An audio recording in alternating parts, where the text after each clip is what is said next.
Bienvenue dans ce 7e hors-série de la matrescence. Un mercredi par mois, un ou une experte répondra à vos questions. Pour cela, rien de plus simple, rendez-vous sur le compte Instagram de la matrescence pour poser vos questions sous le post concerné. Le 24 septembre dernier, Clément et moi avons accueilli notre deuxième fille, Jasmine, chez nous. Cet accouchement à la maison est le fruit d'une longue réflexion et vous avez eu énormément de questions à la suite de cet événement qui marquera notre vie à jamais. Alors c'est parti pour un question-réponse spécial où l'on vous partage notre expérience. Pour rappel, au retour du podcast après une pause pour mon congé maternité, j'enregistrerai un épisode entier dédié au déroulé de cet accouchement. Là, on va plus parler du côté pratique et des questions que vous avez pour Clément parce qu'il y en a eu beaucoup. Je vous souhaite une très bonne écoute et n'hésitez pas à partager cet épisode si vous l'avez aimé. T'es prêt ? Je suis prêt. Allez, première question qu'on t'a posée. Il y en a bien plus que 10, d'ailleurs j'en ai sélectionné 15. Comment est-ce que tu décrirais cette naissance et qu'est-ce qui a été le plus puissant ? Comment la décrire en quelques mots, c'est pas facile, parce que c'est beaucoup de ressentis, mais pas forcément facile de mettre des mots dessus.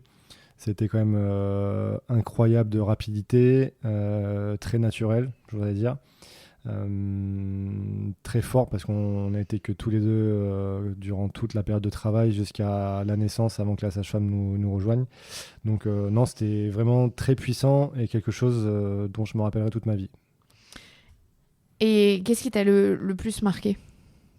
Ce qui m'a marqué, c'est la rapidité de la venue au monde de Jasmine. À partir du moment où tu as eu les premières contractions dans la nuit, quand on s'est réveillé, on est descendu au rez-de-chaussée et on a pris une photo et ensuite on a repris une photo et on était avec un enfant de plus. C'était hyper vite, on ne s'attendait pas à ça et moi encore moins. Donc oui, je pense que ce qui m'a plus marqué, c'est la vitesse de l'accouchement. Non, dis pas trop, parce que je dois le raconter après. C'est vrai. Tu fais trop de teasing. C'est une question pour toi encore. Par quelles émotions est-ce que tu es passé pendant l'accouchement par rapport au premier accouchement ? C'était totalement différent. C'est vrai que quand je me remémore l'accouchement pour Ella, ça a pris beaucoup de temps. Il y avait beaucoup d'impatience. C'était aussi notre première fille, notre premier enfant. Donc, il y avait beaucoup d'excitation. Là, je pense qu'il y avait moins d'excitation parce que quand tu as eu les premières contractions, je me suis dit que ça allait pas tarder, mais que ça allait prendre quand même plusieurs heures en tout cas, et potentiellement ça aurait été dans la journée. Et je pensais pas que ça interviendrait aussi vite après les premières contractions. Donc j'ai quand même eu un petit ascenseur émotionnel quand tu as senti la tête de Jasmine et donc oui, là j'ai eu un coup de chaud, donc j'avoue que c'était assez incroyable alors qu'il faisait quand même pas trop chaud dans la maison, mais je me suis vite retrouvé en sueur. Donc c'était des émotions, un mélange d'émotions hyper fortes, un petit peu de stress, de bonheur, d'excitation et condensé en plusieurs minutes. Et c'est ce qu'on me disait, c'est que pour Ella, quand elle est née, t'as pleuré, t'as eu une émotion forte à un instant T.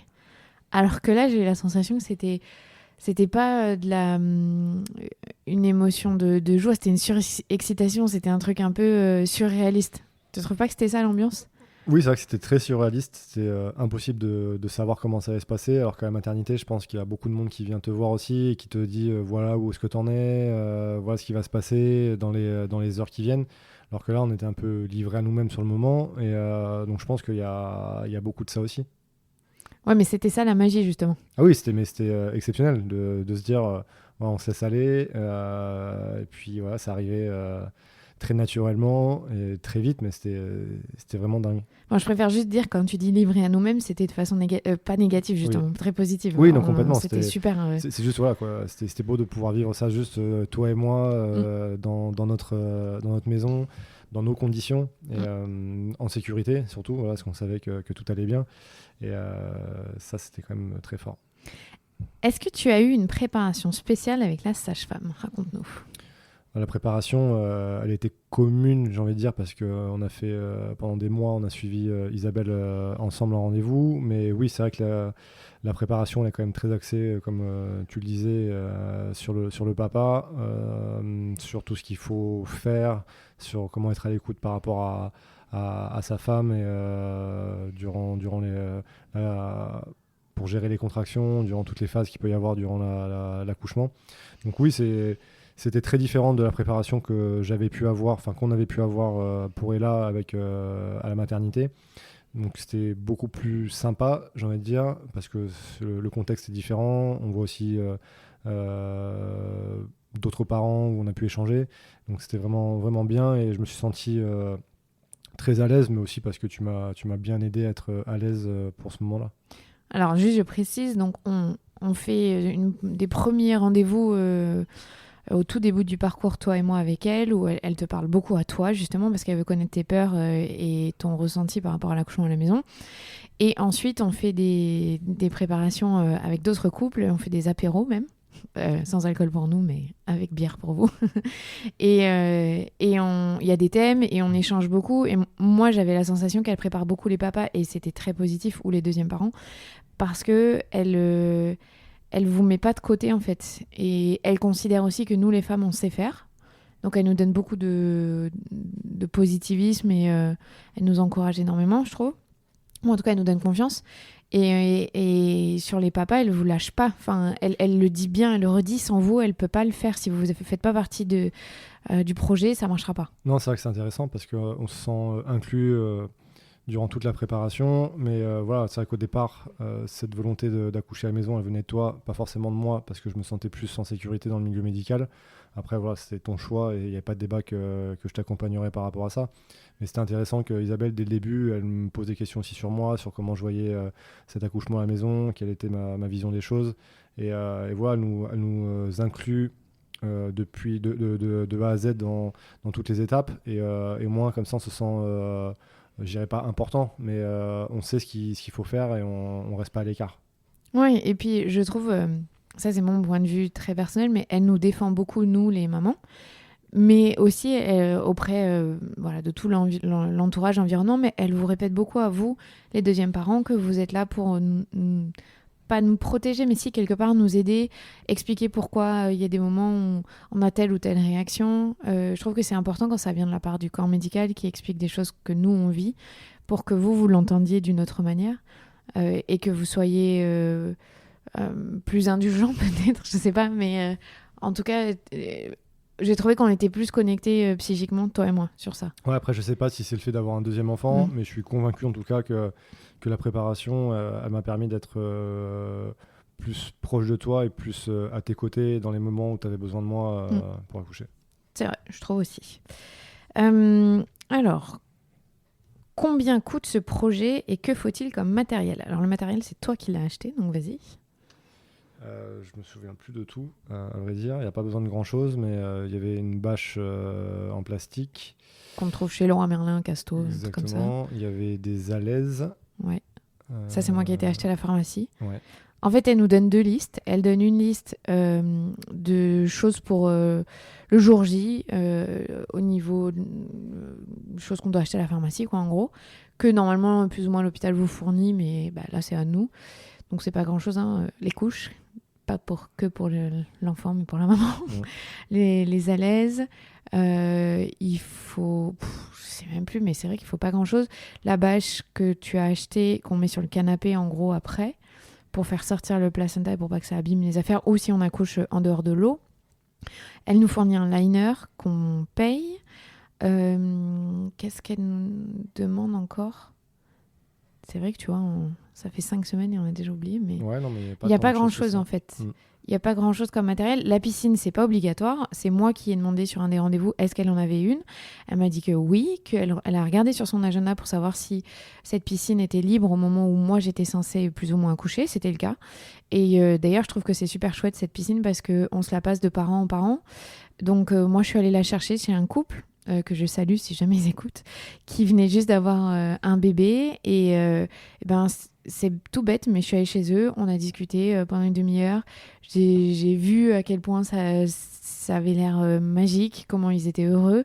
Et je pense que ça donne quand même une bonne énergie avant de nous-mêmes aller vers ce projet de l'accouchement. Toi, il y a un papa qui est venu te le chercher le lendemain. Et c'est vrai que du coup, j'avais les coordonnées de la personne du couple qui devait accoucher après nous quelques jours après. Et donc, je les ai contactés je pense le Le jour... lendemain. Ah, le jour même non, le peut-être. jour même, ouais. Ouais. Du coup, le jour même après avoir nettoyé la piscine.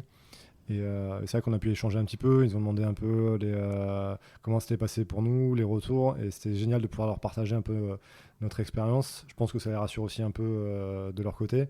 Et voilà, on leur souhaitait la même chose que nous. Ouais, c'est comme un totem. Et personnellement, j'ai 2 copines qui vont accoucher d'ici décembre. Et je trouve ça magique de me dire que potentiellement, elles peuvent mettre au monde leurs enfants au même endroit et dans le même cocon où j'ai mis au monde notre fille. Donc, je trouve que c'est super chouette. La piscine, c'est pas très compliqué à gonfler. Il y a tout ce qu'il faut. Il y a Oui, il y a un une tuyau pompe là. qui Ouais. se raccorde au robinet pour verser l'eau, la chauffer directement. Donc c'est plutôt facile. Nous, on a tout testé 2 jours avant parce que je t'ai dit, là, je voudrais qu'on le mette. Je commence à sentir que ça allait venir. Et on a bien fait de tester la veille de mon accouchement parce que je sentais que ça allait être arrivé dans la nuit. Enfin, en tout cas, que ça allait démarrer. Donc, on était prêts par rapport à ça. Et en l'eau chaude, moi, je t'ai dit à quelle température je la voulais. Donc, c'était parfait. La question, il y avait aussi combien coûte ce projet. Donc, c'est très aléatoire. Ça dépend de chaque sage-femme en France. Je vous rappelle, elles sont 80. Donc elles ne pratiquent pas toutes les mêmes tarifs puisque ça dépend où elles vivent. Forcément, quand on habite à Paris, ça coûte plus cher. La vie à Paris que à Bordeaux. Je sais que ça va de... Je crois que je ne me trompe pas si je dis 150 € à 1200 et quelques. Je sais qu'il y a beaucoup de mutuelles qui remboursent. Donc vérifiez vos mutuelles. Nous, personnellement, c'est 150 ou 200 € de dépassement d'honoraires, je crois. Quelque chose comme ça. Et on a fait les comptes, sachant que j'avais accouché dans une clinique privée la première fois. Et ben, ça nous coûte moins cher d'accoucher à la maison. Ça nous est revenu moins cher. C'est ça, hein. Je crois que oui. Donc, à peu près. Donc, après, c'est vraiment propre à chaque sage-femme. Donc, il faut que vous demandiez, vous renseigner. Tout le monde voilà, n'a pas les mêmes tarifs. Et c'est un problème aujourd'hui. Et il faudrait que ce soit mieux encadré avec les assurances. Mais ça, c'est un tout autre débat. Et voilà, il faut juste en parler avec votre sage-femme. Alors ça, c'est pour moi. T'es-tu sentie seule les jours et surtout les nuits après l'accouchement à la maison ? Pas du tout. Je ne me suis même pas posé cette question. Au contraire, je me suis sentie tellement apaisée et bien. Donc j'ai accouché à 2h52 en pleine nuit entre mercredi et jeudi. Et on est reparti se coucher dans nos lits à la maison. Et ensuite, nos parents, ils sont venus le matin. Isabelle, elle est pas repassée dans la journée, elle nous a appelés. Elle est repassée le lendemain tous les jours. Et toi, tu étais présent, évidemment. Notre fille était là. Après, ça a été le week-end. Nos parents, ils ont géré notre fille, donc c'était génial. Mes cousins aussi. Enfin, alors, loin de moi l'idée de me sentir seule. Au contraire, je me suis sentie hyper entourée et capable de pouvoir me reposer quand j'avais besoin. Contrairement à la maternité, où il y a un va-et-vient permanent, où c'est plus difficile. Oui, après, la question était plus orientée vers toi, mais je nous ai pas senti isolé. Ça, c'est clair et net. C'était très agréable de pouvoir être chez nous, dans notre quotidien, dans notre confort. Et voilà, de faire comme on a envie, en fait, finalement, d'avoir le rythme qu'on voulait sans être dérangé par d'autres personnes. Donc, c'était hyper agréable. Ah ouais, c'était un sentiment magique. C'était... Enfin, toi et moi, à la sortie, on s'est dit on veut le refaire, on veut le revivre, c'est passé trop vite. Je vous raconterai à quel point c'était rapide. Enfin, jamais ça sera un regret d'avoir fait ce choix de le faire à la maison. Non, ça c'est clair et net, même pour moi, hein, qui était plutôt négatif, on va dire, au départ, de par ma façon de penser. Mais voilà, si tous les accouchements pouvaient se passer comme ça, il n'y a pas photo. C'est clair. Justement, alors, comment ton conjoint a dépassé sa peur ou son appréhension d'un accouchement à la maison ? Que pourrait-il dire à d'autres hommes pour les convaincre ? Comment je dépassais ma peur je pense beaucoup lié au cours de préparation avec Isabelle, qui a pris des semaines et des mois justement pour se préparer à ça. Donc voilà, mon esprit s'est orienté dans ta direction. Quoi qu'il arrive, c'était toi qui accouchais, donc j'ai envie de dire, c'est ton choix, je pouvais que t'accompagner, j'avais pas à t'imposer de faire ça à la maternité. Du coup, après, c'est vrai que c'était très facile pour nous dans le sens où il n'y avait aucune complication, on savait que tous les voyants étaient ouverts pour que ça se passe dans les meilleures conditions possibles à la maison. Donc du coup, évidemment que c'est rassurant et que ça donne envie que ça se passe comme ça, et je le souhaite à tout le monde. Après, ce ne sera pas le cas malheureusement pour toutes les femmes qui accoucheront à la maison. Donc voilà, il faut qu'il n'y ait aucun risque là-dessus. C'est vrai que j'ai pu en discuter avec pas mal d'amis après la naissance de Jasmine qui m'ont dit mais wow, comment t'as fait, comment c'est possible, moi je pourrais pas faire ça à la maison. Bah ouais, mais c'est vrai qu'on a eu la chance que Jasmine se présente comme il fallait pour sortir, qu'elle était en bonne santé et qu'il n'y avait pas de complications à ce moment-là. Si on avait eu, on serait parti à l'hôpital. Mais voilà, dans ce contexte-là, c'est juste naturel, c'est la façon de venir au monde, donc il n'y a pas forcément besoin d'être en milieu hospitalier pour ça. Mais moi, je dirais que c'est pas une chance, on était prêts quand même. Oui. On a quand même cheminé pendant 9 mois. Moi, ça fait des années que je t'en parle aussi. T'as lu des choses, donc tu as lu la BD de Lucille Gomez, que t'as beaucoup aimé. Oui, franchement, je l'ai lu peut-être à 2 mois avant la naissance de Jasmine, et je pense qu'elle prépare très bien, qu'elle est hyper utile pour les personnes qui sont un peu sceptiques ou qui peuvent avoir des doutes sur la naissance à domicile. Donc oui, ça c'est quelque chose que je peux conseiller évidemment, que tu m'as conseillé de lire et qui se lit très facilement et que j'ai vraiment aimé et qui va dans le bon ssse. Oui, qui ouvre les yeux sur pourquoi on a peur en fait. Qu'est-ce qui fait qu'autour de l'accouchement il y a autant de peur. Mais qu'est-ce que tu dirais au papa de se dire c'est un moment tellement magique qu'il faut se donner l'occasion de pouvoir le vivre? Oui, après chacun est différent par rapport à ça, hein, et je pense déjà il faut écouter en priorité la future maman évidemment, parce que si c'est elle qui le ressent, bah, il faut pouvoir en discuter ensemble. Il ne faut pas imposer les choses. Mais voilà, si le couple est ouvert pour un accouchement à domicile, il faut se donner la chance, en tout cas, d'aller dans ce processus-là. Après, sur les 9 mois de grossesse, il peut se passer beaucoup de choses qui font qu'on réoriente le parcours peut-être sur un milieu hospitalier. Mais en tout cas, pour avoir vécu les deux accouchements de manière différente, une à l'hôpital, une à la maison, c'était beaucoup plus fort à la maison, ça c'est sûr. Et moi, je dirais même que moi, mon lien avec toi, il est beaucoup plus fort que ce qui s'est passé à l'hôpital. J'ai eu vraiment la sensation qu'à l'hôpital, heureusement que tu étais là parce que j'avais trouvé ça très dur. Mais à la maison, j'ai trouvé ça juste incroyable. L'équipe qu'on a fait, toi et moi, cette expérience qu'on a vécue, on sera que tous les deux à l'avoir vécue. La douceur de cet accouchement et Enfin, c'était l'extase, moi, je trouve. C'est vrai que c'est le mot. Hein. Je nous revois encore, j'ai quelques flashs dans la piscine quand tu prends Jasmine dans tes bras. Et juste de voir, c'était juste magnifique. Ouais. Tu t'attendais pas à ce que ce soit comme ça à l'accouchement à la maison aussi? J'avais pas trop réfléchi à comment ça pouvait se passer. Je me suis juste laissé aller en fait, à partir du moment où tu m'as dit j'ai des contractions, et puis qu'elle commençait à devenir forte, et puis tu voulais aller dans la piscine. Donc là, je me suis laissé aller à ton rythme. Mais je pouvais pas rêver de quelque chose de mieux. Et est-ce que toi aussi t'es nostalgique, tu voudrais qu'on le refasse? Ah oui, franchement, ça donne concrètement envie de revivre ça. Si jamais on devait avoir un troisième enfant, et si un jour on a un troisième enfant, j'espère que ce sera dans les mêmes conditions. Ouais. Donc tu vois, c'est la meilleure phrase que tu peux dire au papa. Hein. C'est que tu as envie de le refaire. Est-ce qu'on a eu peur ou pas de devoir aller à la maternité en cas de problème et de faire prendre un risque à notre bébé? Est-ce que toi, tu as eu peur qu'on fasse prendre un risque au bébé ou à moi? Non, j'ai pas eu peur parce que voilà, encore une fois, la préparation nous a bien aidé là-dessus pour savoir quels étaient les potentiels risques qu'il y aurait que ça se passe pas à la maison au final. La seule inquiétude que j'ai peut-être pu avoir, c'est quand Jasmine était en travers quelques semaines avant l'accouchement. Donc là, on savait que du coup, ça se passerait potentiellement pas à la maison. Mais une fois qu'elle a changé de position, après, je me suis pas senti, j'ai pas senti un risque pour toi ou pour Jasmine. Donc en fait, il y a des transferts à la maternité, évidemment, et souvent ils arrivent bien avant l'accouchement.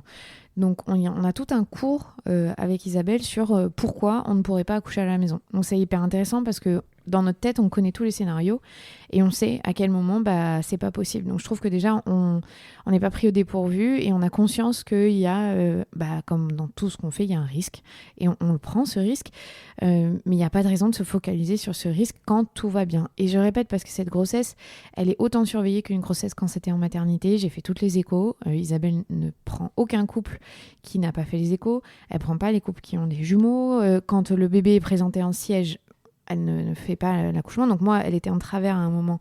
Si elle ne s'était pas tournée, bon, de toute façon, un bébé en travers, c'est une césarienne, quoi qu'il arrive. Mais si elle ne s'était pas tournée, c'était clair et net que j'accouchais pas à la maison. Si la tête du bébé est défléchie, donc elle a déjà relevé les yeux, en gros, quand elle fait un examen gynécologique, si elle touche les yeux, c'est tout de suite... de toute façon, c'est césarienne, même, elle nous a expliqué. Enfin bref, il y a tout un panel de scénarios, de situations où on sait que ça serait pas possible à la maison. Et la précision, c'est que Isabelle, donc je l'ai accouchée dans la nuit de mercredi à jeudi, elle passe toutes les semaines à la maison et elle était passée le mercredi matin à 11h, elle m'avait fait un monitoring, elle avait vérifié le cœur du bébé, et elle m'avait auscultée, elle a dit est-ce que tu veux, j'ai dit oui, vas-y, comme ça je peux savoir où j'en suis si jamais je suis un peu ouverte, et j'étais ouverte à 2.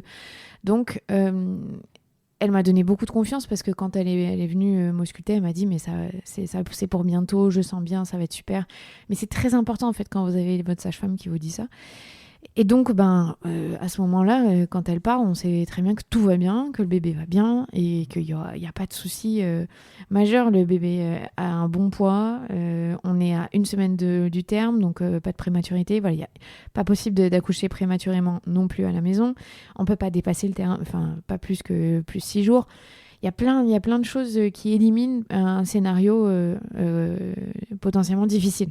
Oui, c'est sûr que la préparation, je pense qu'elle permet d'enlever toutes les mauvaises idées qu'on peut avoir de cet accouchement à domicile qui peut faire potentiellement peur, pour le rendre en fait de manière naturelle, revenir un peu aux origines de la naissance et pour moins traumatiser la maman et le bébé. Et je redonne les stats, mais 80% des grossesses sont physiologiques, donc ces 80%-là pourraient potentiellement accoucher à la maison. Les 20 autres pourcents, évidemment, je ne parle pas de ça, ont besoin d'être encadrés par des soins obstétriques et en maternité, c'est une évidence. Et c'est pour ça aussi qu'on se bat pour qu'il y ait plus de maisons de naissance. Question, comment gérer le jugement des autres ? Est-ce que toi déjà tu as eu des jugements est-ce que tu l'as dit autour de toi qu'on allait faire cet accouchement à la maison ? Moi, je l'ai dit évidemment à notre famille et de mon côté et à mes proches, mes amis. Après, il n'y a eu aucun jugement négatif. Je pense qu'il y a eu quelques interrogations, quelques personnes qui se disaient eux pas capables de le faire en tout cas. Donc c'est pour ça qu'après on a pu en rediscuter une fois que Jasmine était arrivée pour qu'ils voient justement comment c'était passé et que ça les rassure un peu. Et il y en a plein qui étaient intrigués, mais non, il n'y a pas eu de jugement négatif, je trouve. De mon côté non plus, je pense que on a eu beaucoup de chance dans le sens où, certes, peut-être parfois ils n'étaient pas d'accord, mais ils nous ont toujours dit « moi je serais pas capable ». Jamais ils nous ont dit « mais vous êtes des grands malades ». Bon après, j'ai tellement lu, je suis tellement renseignée sur ce sujet que de toute façon ils auraient pu essayer de me dissuader, c'était même pas envisageable. Moi il y a juste mon père, alors que mon père est né à la maison. Ses 5 autres frères et sœurs sont nés à la maison, qui m'a dit « mais t'es sûre, c'est pas dangereux ?» Donc ça m'a fait beaucoup rigoler puisque lui, il est né à la maison, il n'y a pas eu de souci évidemment. Mais personne dans notre entourage, au contraire, moi, ma mère était à fond. Tes parents, je pense que pour eux, c'est à l'opposé de ce qu'ils se seraient pu s'imaginer. Ils nous ont jamais dit mais n'importe quoi, alors que c'est mon choix à moi. Non, mais c'est vrai qu'ils étaient complètement à notre écoute, de notre côté, j'ai senti, et à prendre des nouvelles justement aussi au fur et à mesure qu'on faisait des rendez-vous avec Isabelle ou qu'on passait les échographies. Donc non, ils nous ont accompagnés dans notre chemin et c'était, je pense, c'est agréable et c'est plus facile évidemment quand ça se passe comme ça, parce que ça ne va pas être le cas de tout le monde malheureusement. Mais ça a été un atout supplémentaire pour nous. Ouais, c'est clair. Après, moi, je pense que je me suis beaucoup isolée de ce que pouvaient peut-être potentiellement penser des gens qui n'étaient pas d'accord avec moi. Et donc, on est obligé de s'inscrire à la maternité, ce que j'ai fait. J'ai eu 2 rendez-vous à Pellegrin à Bordeaux. avec une obstétricienne et avec un anesthésiste. Par exemple, l'anesthésiste, quand il m'a fait toute une enquête de routine il était très gentil. Et quand il m'a dit, est-ce que vous souhaiteriez reprendre la péridurale, je lui ai dit non, parce que je vais accoucher à la maison. Il m'a dit, oh, j'espère ne pas vous revoir. Donc je trouve que c'est génial d'avoir déjà des gens qui ont ce discours. Et l'obstétricienne, elle m'a dit, bon, je suis obligée de vous le dire, que vous prenez un risque, potentiellement. Voilà, elle m'a fait tout le discours médicalisé. Mais elle m'a pas dit, vous êtes malade, et essayez de me culpabiliser. Elle m'a quand même fait son discours anxiogène, mais c'est pas grave. Voilà, j'ai pas trouvé que c'était hyper intrusif. Donc ça m'a pas dérangée, mais je comprends que c'est très difficile de gérer le jugement des autres et les gens qui veulent vous dissuader, mais c'est souvent des gens qui n'ont aucune connaissance du sujet, qui n'ont pas fait de recherche, qui n'ont pas essayé ou qui ont vécu eux-mêmes une expérience traumatisante, et ça, on n'y peut rien, c'est leur projection à eux, et évidemment c'est toujours un risque de donner la vie, donc je sais très bien qu'il y a des drames qui arrivent, mais non, on ne s'est pas focalisé là-dessus, et encore une fois, on n'a pas eu la sensation de prendre quoi que ce soit comme risque particulier. Je rappelle qu'aux Pays-Bas, il y a eu jusqu'à 30% des femmes qui accouchaient à la maison, donc quand c'est une politique gouvernementale, c'est que c'est bien possible. En France, c'est que 1 à 2%, parce que pour l'instant, ce n'est pas une priorité du ministère de la Santé. Donc juste le jugement des autres, je pense que le plus simple, c'est juste de couper court à la conversation quand on essaye de nous dissuader et de se focaliser sur les gens qui savent de quoi ils parlent, donc vos sages-femmes et des gens qui ont déjà vécu une expérience d'accouchement à la maison, des doulas, enfin voilà, des gens qui vont vous entourer, vous mettre dans le positivisme parce que c'est très très très important pour accoucher. Non, c'est sûr que ça va pas être facile, je pense, pour tout le monde. Pour nous, ça l'a été parce que, voilà, comme tu le disais, je tiens à le répéter, mais tu maîtrisais tellement de sujets, tu as tellement d'informations, de statistiques, d'études que tu avais lues, que la moindre personne qui essayait de te convaincre du contraire, je pense qu'elle se serait fait renvoyer dans les cordes avec des arguments concrets. Donc voilà, c'est quand même, je pense, plus facile quand on est épaulé, mais voilà, il y a quand même des éléments qui parlaient en notre faveur. Ouais, et après, comme tu dis aussi, en fait, finalement, notre entourage était très intrigué. C'était chouette parce qu'on a pu échanger. On a plein de potes qui se sont posés des questions. On a aussi des amis qui se sont laissés convaincre et donc qui ont accouché à la maison. Et moi, j'ai eu moins de questions à moi sur mais comment c'était que toi, finalement, où tous tes potes ont dit mais vas-y, raconte-moi, c'est incroyable, c'est drôle. Ils ont tous halluciné quand je les ai appelés dans les jours qui ont suivi l'accouchement pour leur expliquer le déroulé. Je pense qu'ils ont tous été marqués par cet événement-là. Et c'est marrant parce qu'Isabelle, elle m'avait dit, tu verras les papas, souvent c'est les plus réticents au début et après c'est les plus gros défenseurs de l'accouchement à la maison une fois qu'ils l'ont vécu de l'intérieur. Et je trouve que c'est chouette que tu vives ça avec moi. Alors, ça a été la question qui est revenue le plus souvent. Comment avez-vous géré avec votre grande ? Comment est-ce que vous l'avez inclus ? Alors déjà, on l'a inclus dans la prépa. On a lu énormément de livres. Des livres que je vous recommanderai, je mettrai en lien, d'une dessinatrice belge, qu'elle connaissait par cœur, qu'elle nous demandait de lire tous les soirs pendant ma grossesse. Mais vraiment, elle connaissait par cœur. Qui racontait l'accouchement à la maison et le fait de devenir grande sœur. Et c'est vrai que ça l'a marqué. Ouais, ça l'a vachement marqué. On l'a vraiment... on lui a permis de nous accompagner depuis le début. Dès qu'on a su que tu étais enceinte, on lui a dit tout de suite. On lui a dit tout de suite pour qu'elle comprenne et qu'elle soit avec nous. Donc c'était beau. Et c'est vrai que ce livre, c'était tellement rigolo parce que je pense que la sage-femme qui s'appelle Ali Noé dans le livre, je pense que pour elle, toutes les sages-femmes devaient s'appeler Ali Noé, donc, alors que nous, c'était Isabelle. Mais elle a été très passionnée par ça. Et c'est vrai que c'était son livre de chevet pendant des mois. Ouais, puis elle a bien pouponné avec ses bébés, elle reproduisait. Et donc, la dessinatrice s'appelle Gaëlle, juste aussi que j'oublie pas. Ensuite, Isabelle convie toujours les aînés à un rendez-vous pendant la prépa. Pour qu'elle entende, pour qu'elle voit. Isabelle lui offre des cadeaux. Les cadeaux, c'est un biberon et une tétine, mais c'est pas grave. Surtout qu'on lui a enlevé la tétine quelques semaines avant. Voilà, mais au moins, elle se sent concernée. Et c'était intéressant de voir comment elle a pris part à ce projet. Pour elle, de toute façon, elle a 3 ans, il n'y avait rien de bizarre d'accoucher à la maison. Elle a gonflé avec nous la piscine. Elle nous a demandé pendant plusieurs jours que la piscine soit gonflée, tu te rappelles, parce qu'on l'a eu dans le salon pendant quelques jours sans qu'elle soit gonflée. La veille d'accoucher, on a On a changé la disposition du salon. Elle nous a aidé à le faire. Elle avait vu qu'il y avait les bougies. Elle savait que j'ai fait ma Blessing Ways, donc c'était pour les mamans. Elle a compris plein de petites choses comme ça. Bon, on n'avait pas le prénom, donc elle l'appelle la petite sœur. Chouchoute. Ou chouchoute. Elle nous a dit... Non, pendant un moment, comment elle voulait l'appeler ? Je sais plus. Elle avait des noms bizarres. Ah, il y a notre fille qui nous appelle. On fait une petite pause. Ouais, donc je sais plus quel nom elle voulait lui donner, mais c'était rigolo. Guiguette. Guiguette, bien joué. Et donc non, elle a trouvé ça tout à fait normal, ce projet. Donc où était-elle pendant qu'on a accouché ? Dans sa chambre, enfin dans notre chambre du coup, vu que ces derniers temps elle dormait, on a mis son lit à côté d'une autre dans notre chambre, et donc elle a dormi toute la nuit sans se réveiller, sans entendre le moindre bruit venant de toi, de nous, de Jasmine quand elle est née. Donc c'était top. Alors, je précise, j'ai pas fait énormément de bruit non plus. Hein, j'ai pas hurlé, c'était pas fou le niveau sonore, mais bon, on s'est agité en bas, on a discuté, on a fait plein de choses. Isabelle m'avait prévenue, je lui avais demandé le matin même si jamais j'accouche dans la nuit, qu'est-ce qu'on fait avec elle ? Est-ce qu'on la réveille ? Elle m'avait dit non, on réveille pas les aînés. Si jamais elle venait à se réveiller, vous appelez les parents, les beaux-parents, mais ne les réveillez pas, ça ne sert à rien. Elle nous avait dit la plupart du temps, ils ne se réveillent pas. Et c'était très drôle puisque d'habitude elle se réveillait à 7h pétante et là on attendait, elle ne se réveillait pas ce jour-là. Comme par hasard, elle a fait une petite crasse mat. C'est dingue parce que du coup Jasmine est à 2h50, quelque chose comme ça. Nous on s'est recouché à 4h30 je crois. Donc toi t'es dans la chambre d'amis avec Jasmine, moi je suis retourné dans notre chambre pour être avec Ella pour pas qu'elle se réveille et qu'elle comprenne pas ce qui se passe. Et c'est vrai que normalement elle se réveille plutôt tôt pour aller à l'école. Donc là, on lui a épargné ça aussi, ce rituel-là. Et donc, non, on a fait une nuit complète et c'était le matin de Noël pour elle, du coup. Ouais, elle n'est pas allée à l'école et c'est toi qui lui as dit qu'elle était née.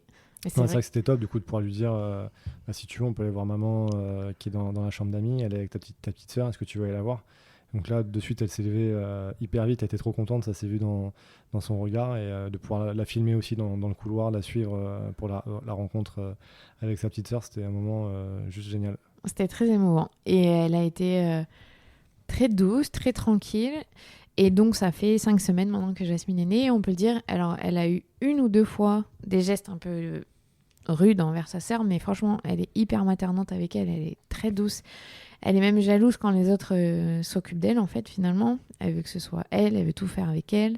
La première nuit, elle s'est réveillée à 2h du mat pour lui changer la couche avec nous.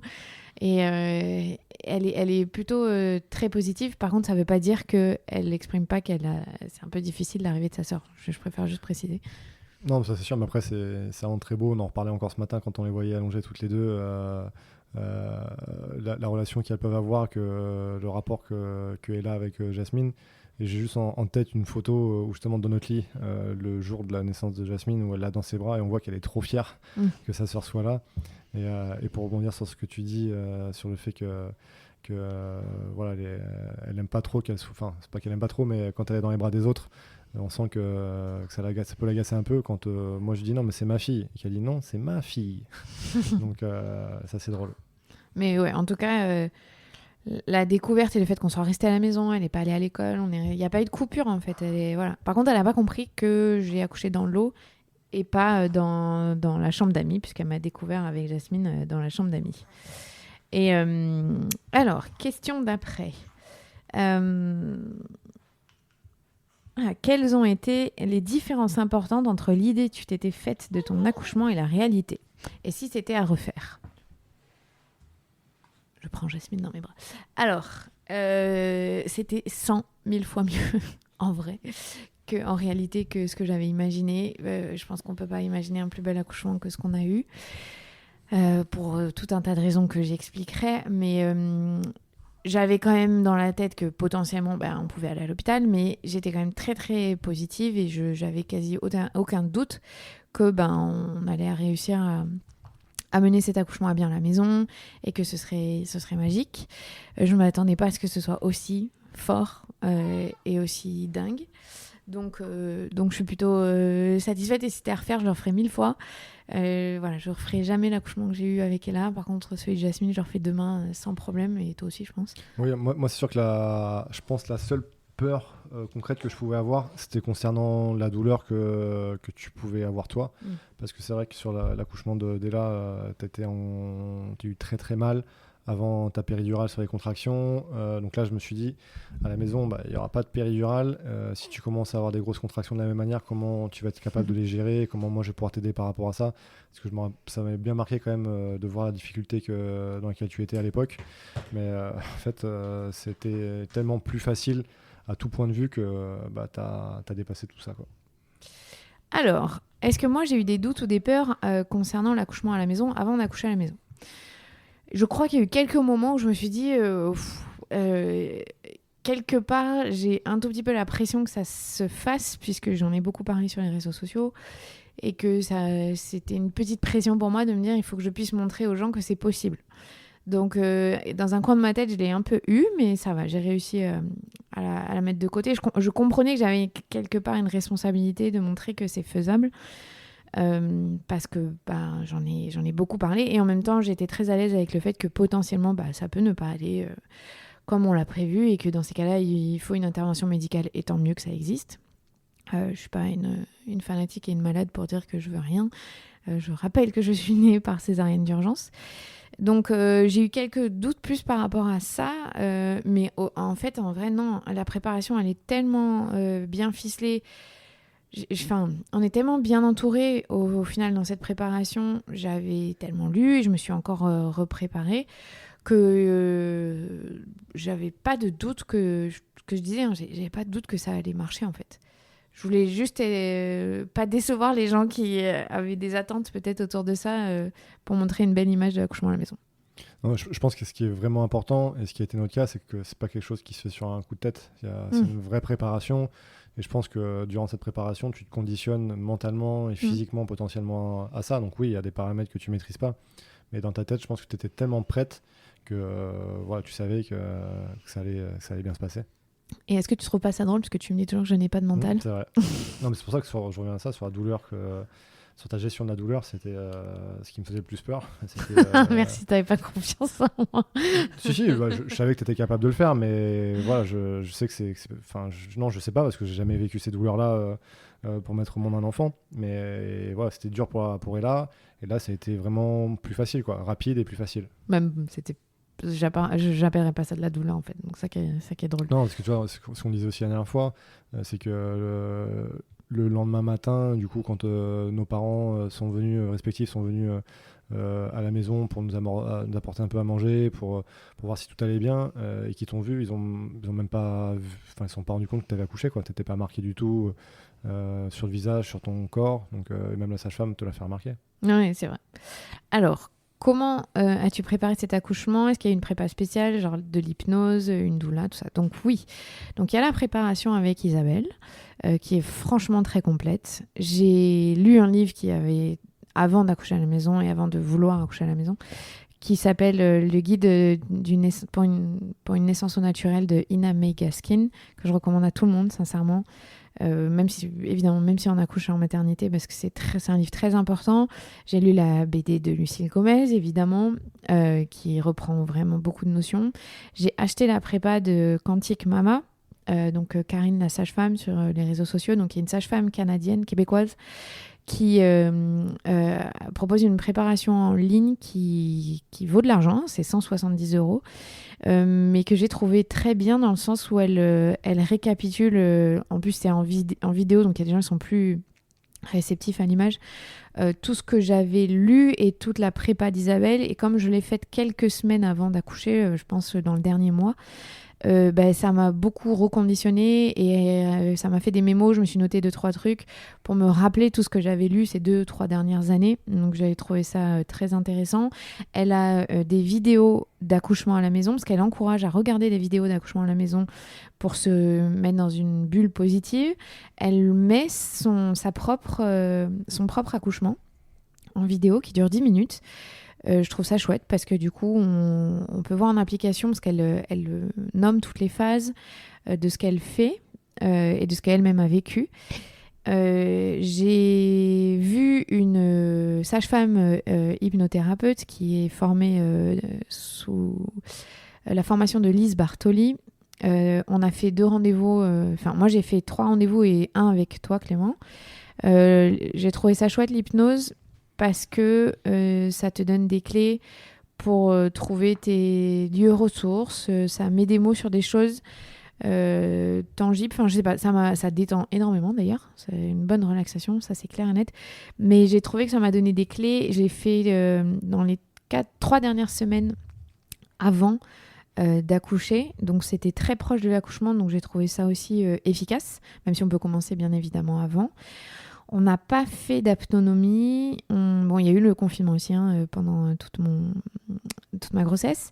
On a eu une doula, mais moi, de toute façon, à la base, je ne voulais pas une doula à l'accouchement. Donc, avec Margot, on devait faire un rendez-vous le matin de l'accouchement donc, pour comment gérer pendant les contractions avec des écharpes de porte-bébé. Mais du coup, elle m'avait montré quelques mouvements. Elle m'a beaucoup massé, ça m'a fait beaucoup de bien. C'était très agréable. On a beaucoup discuté puisque Margot avait accouché 2 fois à la maison, donc c'était bien d'avoir son ressenti aussi.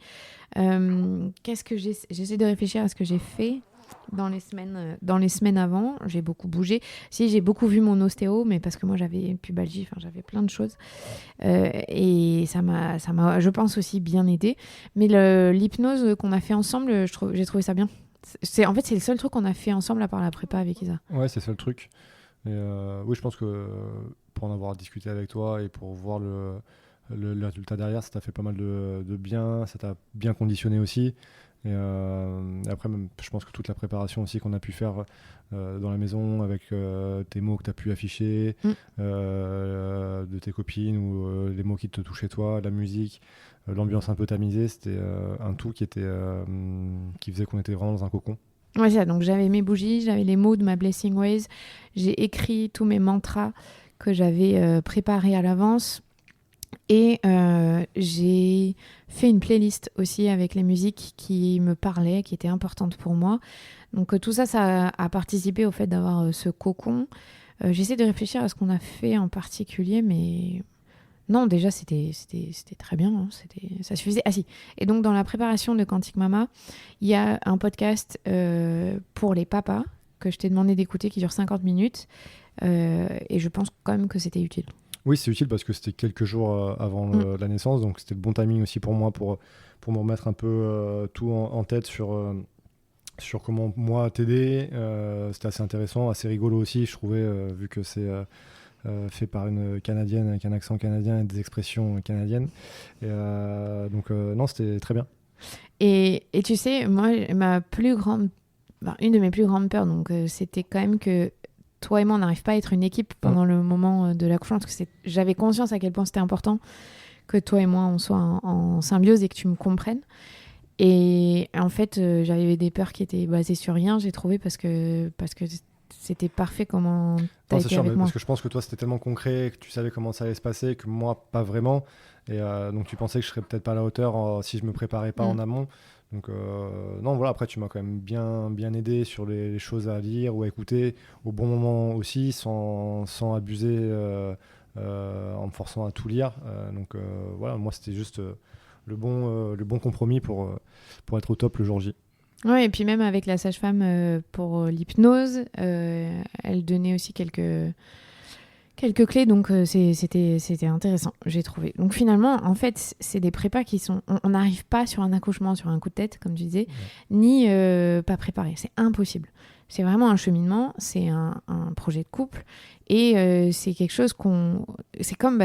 j'ai beaucoup aimé ce que Isabelle a fait, parce que tu es un ancien sportif de haut niveau, et elle l'a comparé à un grand rendez-vous d'une grande compétition. Tu n'y arrives pas les mains dans les poches, tu t'es préparé comme un malade, tu sais que potentiellement ça va être dur, mais tu t'en fiches, tu es prêt à tous les sacrifices pour ça, en fait. Non, c'est vrai, puis même Isabelle, pour en avoir discuté plusieurs fois avec elle, des fois des sollicitations de couples qui veulent accoucher à la maison, mais dans les dernières semaines peut-être du terme, et elle prend pas le risque de faire ça parce que voilà, c'est toute une préparation qui prend des semaines et des mois, c'est une réflexion, c'est une façon de penser aussi.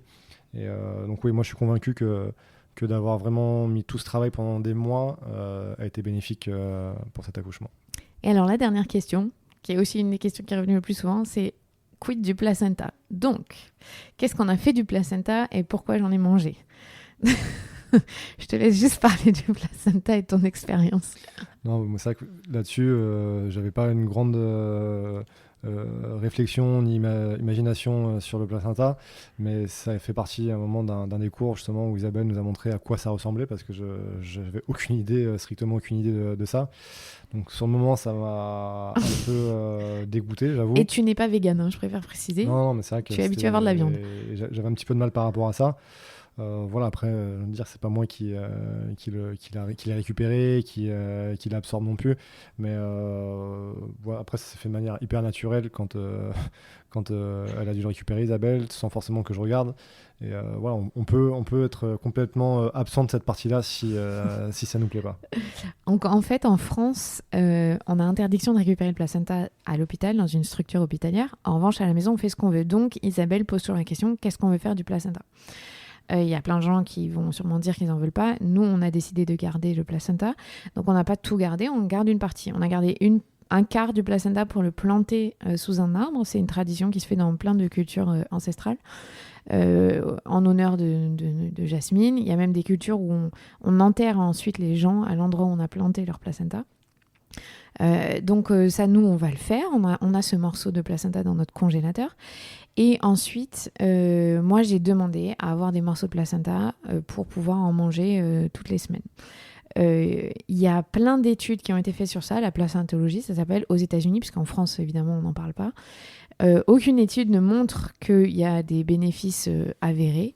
En revanche, toutes les femmes qui vous disent qu'elles en ont pris ont toutes le même discours. Donc moi, personnellement, mon expérience, apparemment, n'a aucune preuve scientifique, mais c'est pas grave.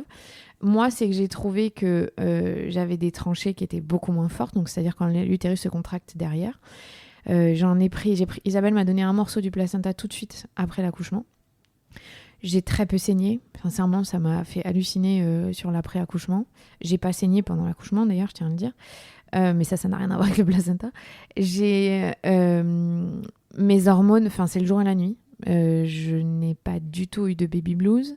J'ai pleuré une fois parce que nos 2 filles étaient malades en même temps, la même nuit, et que les 2 me réclamaient, que je me sentais tellement fatiguée que j'étais pas capable. Mais je pense que pour tout le monde, j'aurais pu pleurer même sans avoir accouché. Et je me suis pas du tout sentie, en tout cas à aucun moment, dans ce brouillard et ce va-et-vient des émotions et des hormones. Vraiment, ça, j'ai senti que c'était rien à voir avec ma première expérience. Sûrement aussi, parce que c'est un deuxième, mais en tout cas, j'ai pas senti ce brouillard ou cette fatigue affreuse que j'avais pu ressentir pour Ella. Donc, j'en mange un par semaine dans un smoothie, dans une purée. Donc, je prends la forme la plus pure, puisque c'est la forme congelée. C'est un tout petit morceau.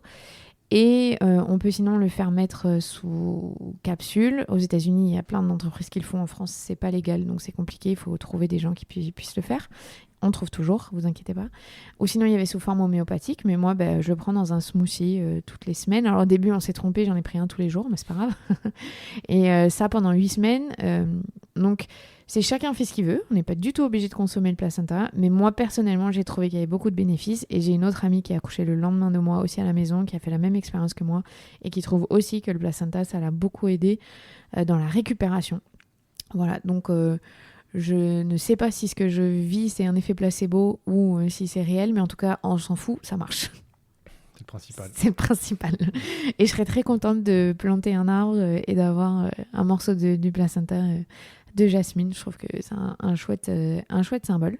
Donc voilà, à l'hôpital, quoi qu'il arrive, vous ne pourrez pas le faire. Je crois. Peut-être qu'il y a des maternités maintenant qui s'adaptent, j'en sais rien, mais demandez, on ne sait jamais.